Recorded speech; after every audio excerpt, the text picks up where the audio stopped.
Good morning, everyone. I welcome everyone for today's online session. Today we are going to take the second lecture on the herpes viruses.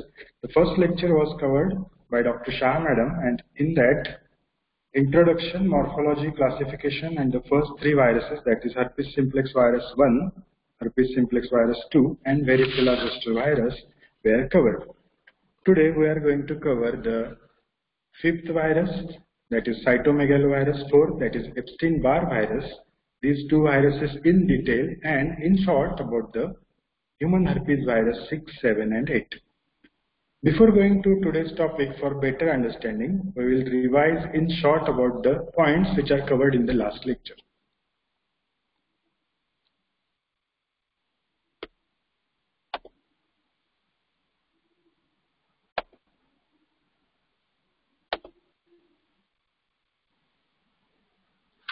Herpes means to creep or crawl. It is derived from the lesions which it produces. These are the enveloped double-stranded DNA viruses, and the most peculiar thing about this virus is the production of latent infections. Means the virus remains in the latent stage, that is the dormant stage in the host tissues, and there is periodical reactivation of the virus during the immunosuppression phases of the host. So this is the important characteristic feature of this virus. You have to remember latent infection and reactivation of the virus. Both the primary infection and reactivation are likely to be more serious in immunocompromised individuals. This is the structure of the virus in short. These are the enveloped viruses. So the outermost layer is envelope.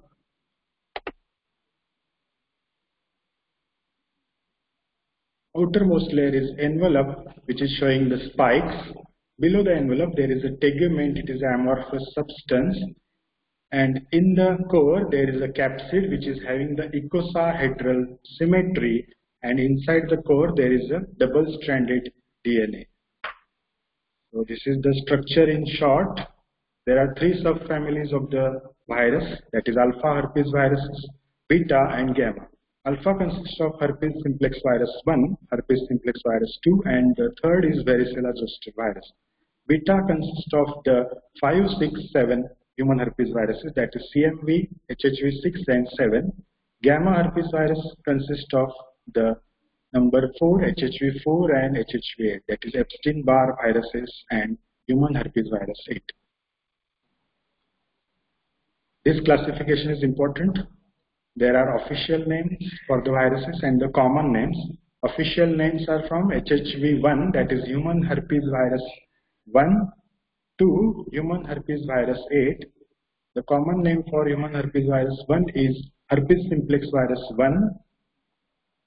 HHV2 is human herpes simplex virus 2. HHV3 is varicella zoster virus.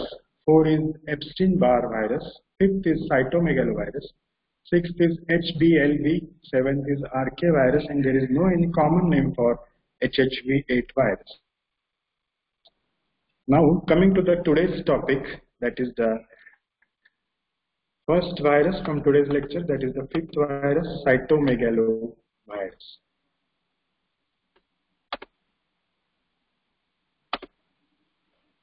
In all of the herpes viruses, it is the largest virus of all the herpes viridae family. The name cytomegalovirus is derived from the cyto plus megaly, means it causes the massive enlargement of the infected host cells. So the name is given to the virus, that is cytomegalovirus. It belongs to the beta herpes viruses. It is also a double-stranded DNA virus similar to the herpes virus family members. It is also enveloped viruses. What is the unique thing about this virus is the largest DNA of all herpes viruses, that is a 240 kilo base pairs nucleotides. The CMV virus shows the specificity towards the host which it infects and also towards the cell to which it infects. So host specificity means what? It is having the strict species specificity. So the human cytomegalovirus does not infect animals, and also animal cytomegalovirus does not infect human. That is the host specificity. In the cell type specificity in vivo, it has specificity towards the kidney and salivary glands. In vitro, it only infects the human fibroblast cells of all the cell lines. It is having specificity towards the human fibroblast cells, and it produces the cytopathic effects in the form of owl's eye. It is the important term everybody must remember, owl's eye. Cytomegalovirus, cytopathic effects produced are owl's eye. This can be asked you in the MCQ. Clinical manifestation, it produces a wide array of clinical manifestations. You can remember there are only 4 types of clinical manifestations. First is the congenital CMV infection, where there is an intrauterine infection of the fetus. Second is the perinatal CMV infection during birth or just after the birth, the infant gets infected. Third is the CMV infection in the immunocompetent adults. It produces the mononucleosis-like syndrome. The fourth is CMV infection in immunocompromised host. It can be described under AIDS, CMV infection in AIDS and CMV infection in transplant recipients. Coming to the first, that is congenital CMV infection. Cytomegalovirus disease is rare, but infection is extremely common. Means the virus infects many individuals, but the manifestation of the disease is rare. CMV causes intrauterine infection, which leads to fetal death or cytomegaloinclusion disease of the newborn, microcephaly, chorioretinitis, cerebral calcification. Survivors which survive from all these will present with the mental retardation. What is cytomegalic inclusion disease? It involves almost all the systems of the body of the newborn or the fetus. It involves CNS abnormalities, microcephaly, mental retardation, spasticity, epilepsy, periventricular calcification, chorioretinitis, pneumonitis, myopenic purpura, hemolytic anemia. Late sequelae in individuals asymptomatic at birth will present with hearing defects and reduced intelligence.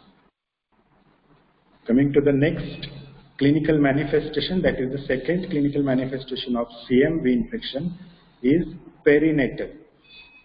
Perinatal CMV infection, there can be transmission during the delivery through the infected birth canal of the mother, or postnatally the infant can get infection through the infected milk or infected secretions of the mother. Most of the infants remain asymptomatic but continue to shed the virus in the urine from 8 to 12 weeks to several years, and it can act as a potential source of the infection.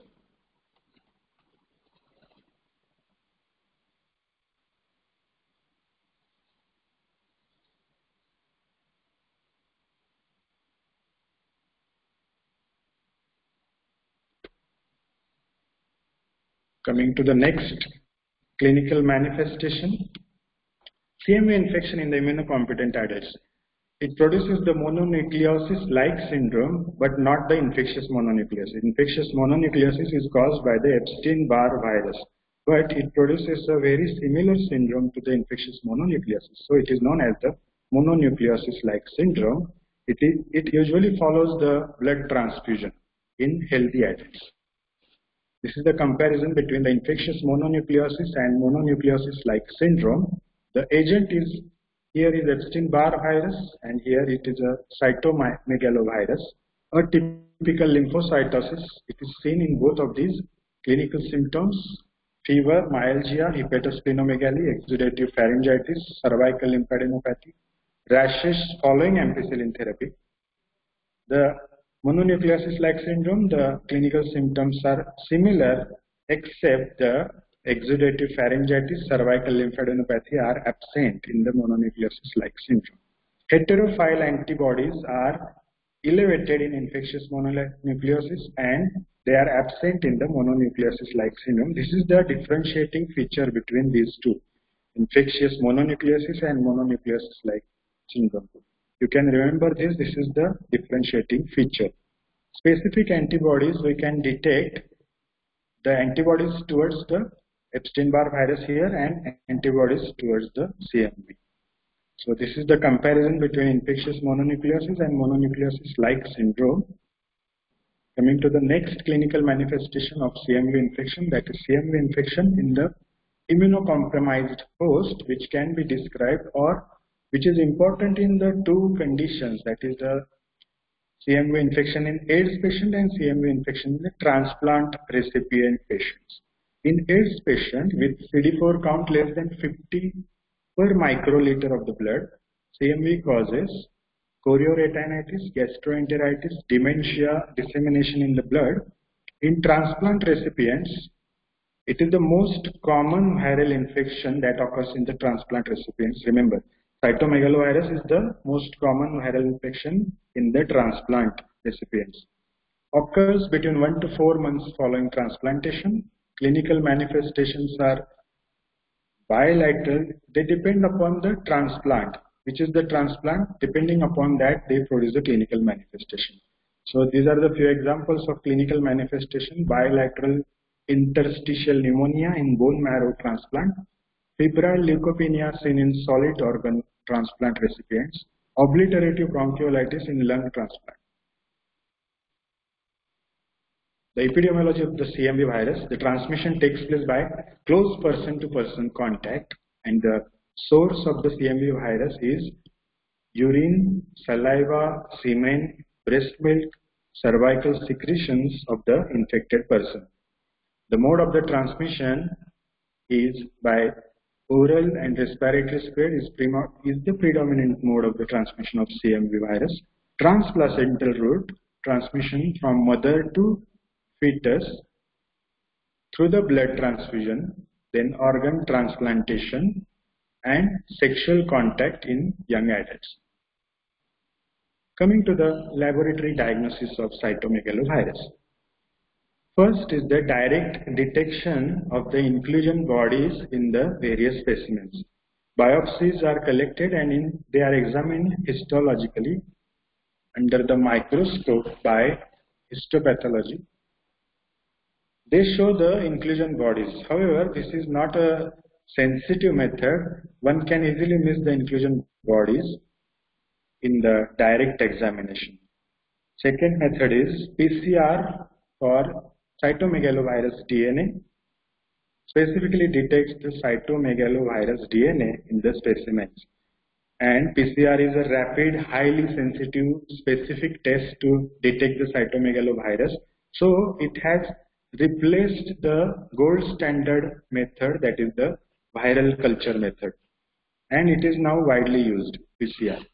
Real-time PCR gives the quantitation of viral load. So what is the difference in a regular PCR and real-time PCR? Real-time PCR gives the quantitation of the viral load, so it can help in the prognosis of the disease. Before treatment and after treatment, you can check the viral load and tell the prognosis of the patient. Third method is virus isolation. As you know, these viruses are specifically grown only in the human fibroblast cell cultures. The virus takes about 2 to 3 weeks for their growth and cytopathic effect to appear. Cytomegalovirus produces characteristic intranuclear inclusion bodies, and these are bull's eye appearance.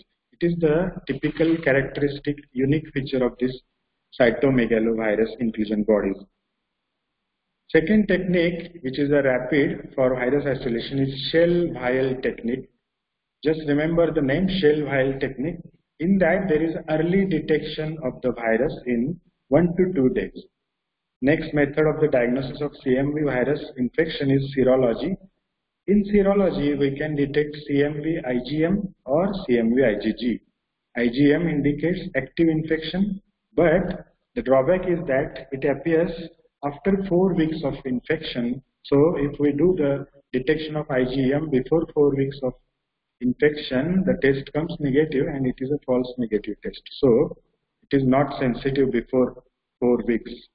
CMV IgG, it indicates the past infection seen throughout the life after infection. and also it indicates the immunity towards the CMV virus. Next is the antigen detection, the PP65 CMV antigenemia. It is the reliable method which can be used routinely. This is the owl's eye appearance. You can see here. This is the inclusion body. It has got the typical appearance of owl's eye. See, these are the two inclusion bodies which are derived from the histopathology of kidney, and it is the characteristic of CMV virus infection. CMV Lab D summary. First is cytopathology, detects the inclusion bodies. Second, virus isolation in human fibroblast cell line. Shell vial culture, it is the rapid virus isolation method. Then antibody detection, IgM, IgG by ELISA rapid test formats. Then antigen detection by PP65 antigen and molecular methods, that is PCR. This is all about CMV. Coming to the human herpes virus number 4, that is Epstein-Barr virus. In 1958, Burkitt first described the virus among children in Africa. This virus belongs to the gamma herpes virus subfamily of herpes virus. It causes infectious mononucleosis, and this virus is associated with various tumors, that is nasopharyngeal carcinoma, Burkitt's lymphoma, Hodgkin's lymphoma, B-cell lymphoma. Specifically, it affects the B lymphocyte lineage in the host. Nucleocapsid is 100 nanometer in diameter with 162 capsomers. The pathogenesis of the Epstein-Barr virus. Epstein-Barr virus is transmitted by oropharyngeal contact through infected salivary secretions. So remember, this virus is present in the salivary secretions of the infected host, and there should be a oropharyngeal contact between the two persons. So the disease is also known as the kissing disease, infectious mononucleosis. Epstein-Barr virus receptors. The virus binds to the specific receptors present on the B cells, and the name of the receptor is CR2 or CD21. This receptor also acts as a receptor for C3b in the complement system. This receptor is also present on the pharyngeal epithelial cells. So the virus, after getting entry into the oropharynx, it attaches to the pharyngeal epithelial cells, which are having the CD21 and CR2 receptors. Primary infection, first there is entry of the virus gets attached to the pharyngeal epithelium, enters the pharyngeal epithelium, replicates in the epithelium or surface B cells of the pharynx and salivary glands. Following entry into the B cells, Epstein-Barr virus directly enters into the latent phase without completing replication, and there can be periodic reactivation later which produces the disease. This is all about the pathogenesis. Entry into the oropharynx, attachment, entry into the epithelium, there it goes into the latent phase and there can be reactivation. Viral shedding continues in oropharyngeal secretions for weeks to months and can cause infection to the new individuals. Infectious mononucleosis. They cause infectious mononucleosis in young adults, develop a condition called acute infectious mononucleosis. Infected B cells become immortalized by the virus and synthesize large number of variety of immunoglobulins. You know that the function of B cells is to produce the immunoglobulins. What happens in infectious mononucleosis is that whenever the B cell gets infected, it becomes immortalized and they synthesize large number of variety of immunoglobulins.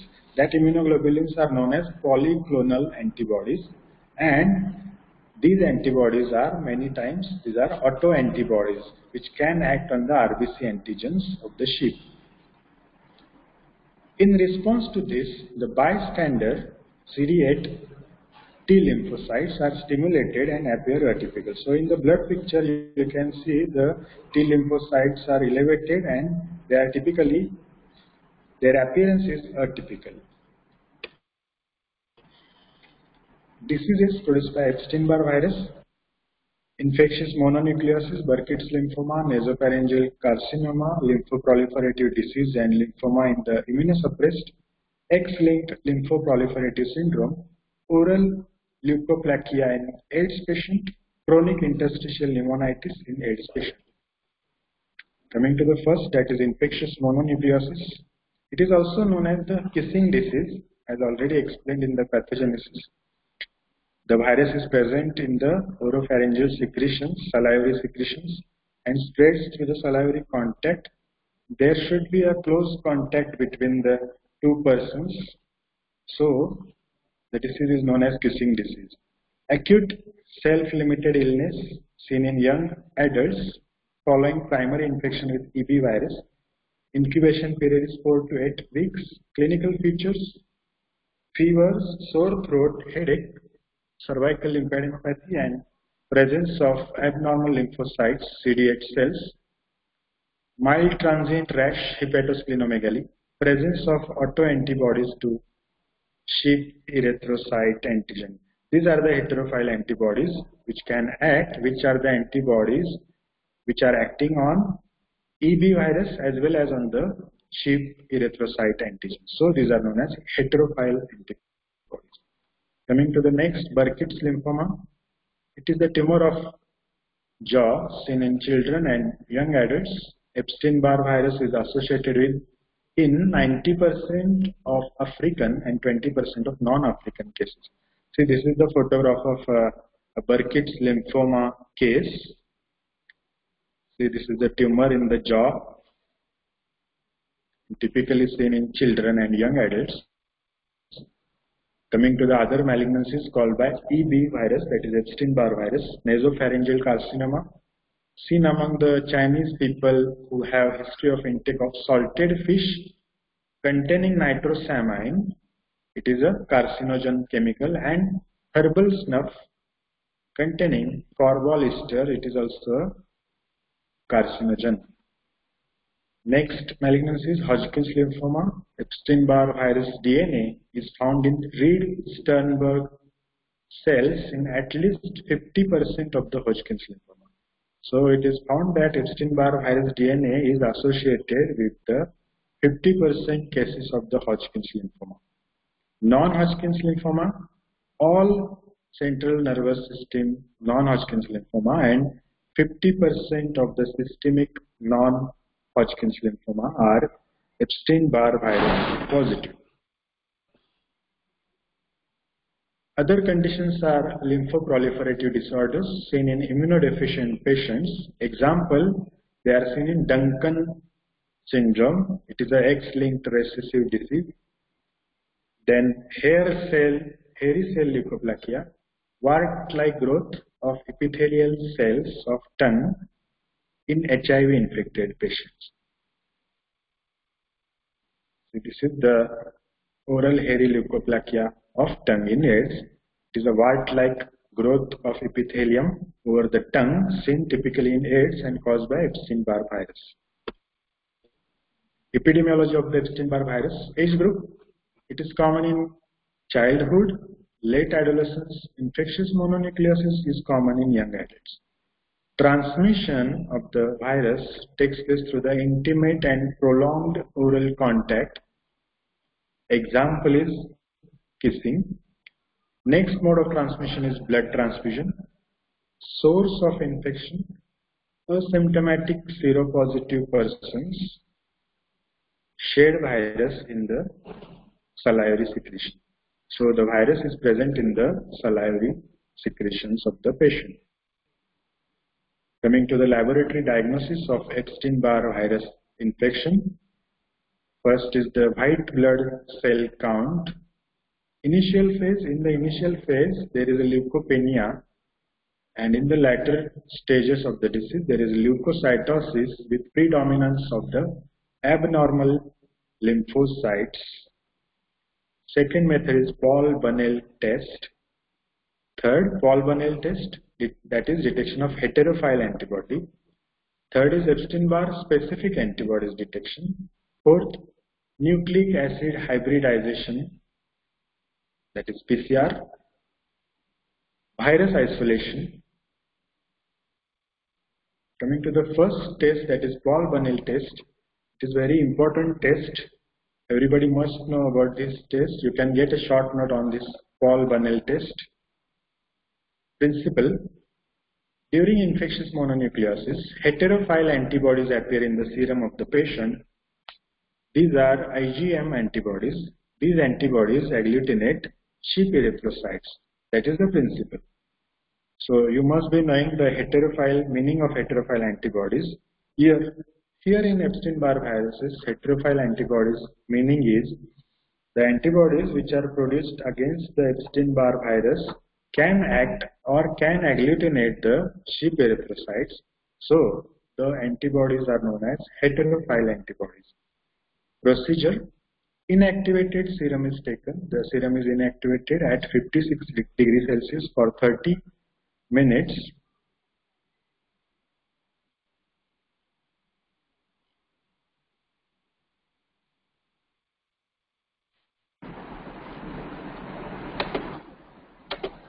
For 30 minutes in doubling dilutions, mixed with sheep erythrocyte suspension, and that mixture is incubated at 37 degrees Celsius for 4 hours.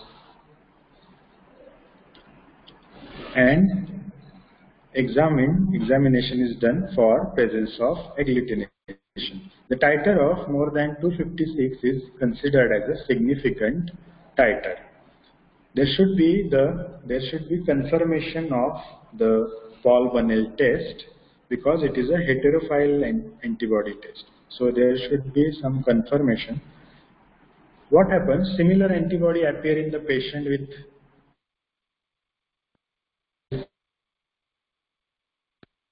and even sometimes normally.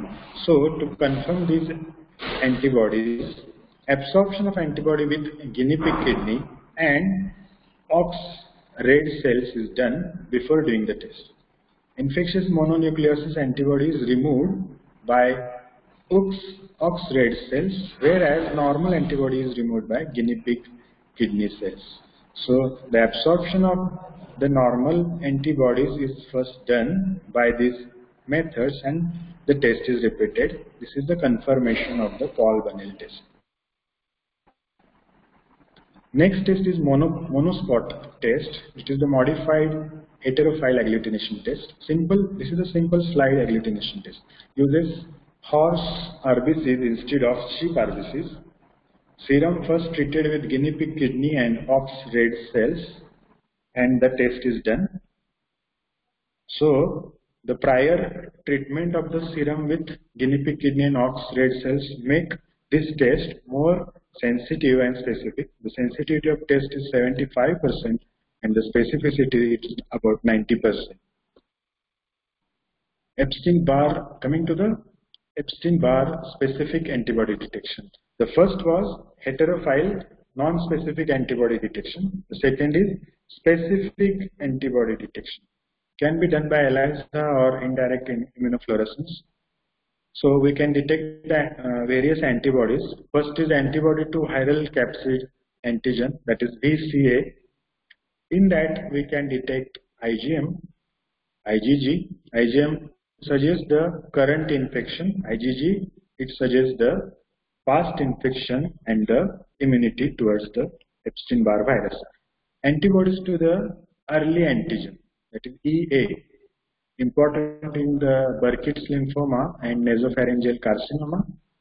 EAD type of antibody and EAR antibodies are detected. EAD for the early antigen diffuse type of antibody which diffuses throughout the nucleus and cytoplasm of the host cell, and EAR means EA restricted type of antibody which is restricted only in the cytoplasm of the infected host cell. Antibodies to EBNA, that is Epstein-Barr nuclear antigen. Other tests which can be done in the diagnosis of Epstein-Barr virus are PCR detection of EBV DNA. It is the specific, rapid test and reliable real-time PCR quantifying the EBV DNA in the blood. Virus isolation, it takes about 6 to 8 weeks to grow the virus. So it is not routinely performed, virus isolation. Epstein-Barr virus antigen detection can also be done. So to summarize the Epstein-Barr virus lab diagnosis, first is the antibody detection, in that non-specific and specific. Non-specific consists of Paul-Bunel test, then monospot test, differential absorption test.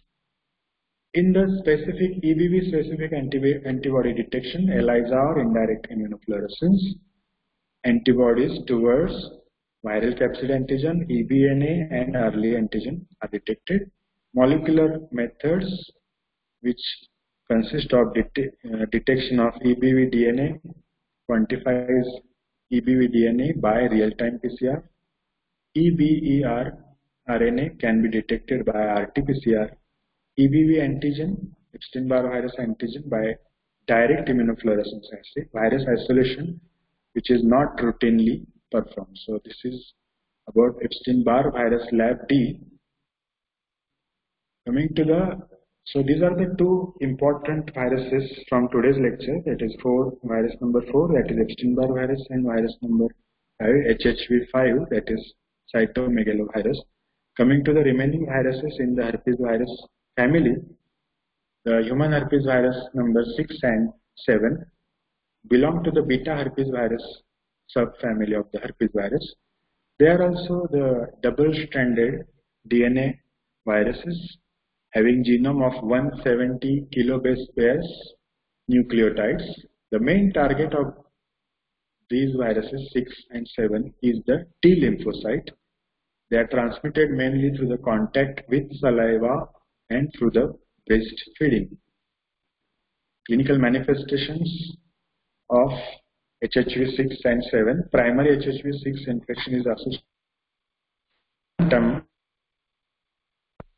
as sixth disease, which is classical disease of childhood. Ages of 4 months and 2 years are involved. Fever followed by mild rash may be complicated by encephalitis. So this is the photograph of roseola infantum, also known as sixth disease caused by HHV6. Diagnosis of roseola infantum has a very characteristic presentation, and diagnosis can usually be done only on the clinical grounds. Serology is the mainstay of diagnosis, where specific IgM and IgG are detected. Coming to the last virus, human herpes virus number 8, belong to the gamma herpes virus subfamily of the herpes viruses. It is originally isolated from cells of Kaposi sarcoma, now appears to be firmly associated with the Kaposi sarcoma as well as Castleman's disease and primary effusion lymphomas. DNA is found in almost 100% cases of Kaposi sarcoma. So in Kaposi sarcoma, the HHV8 virus is present in all the cases. This is the photograph of Kaposi sarcoma. So commonly asked questions from the herpes virus topic. Full questions. You can get full question on herpes simplex virus, cytomegalovirus, Epstein-Barr virus, and short notes on infectious mononucleosis, cancers associated with Epstein-Barr virus, diseases caused by human herpes virus 6, 7, and 8, congenital CMV infections, Paul-Bunel test. So this is all about today's topic.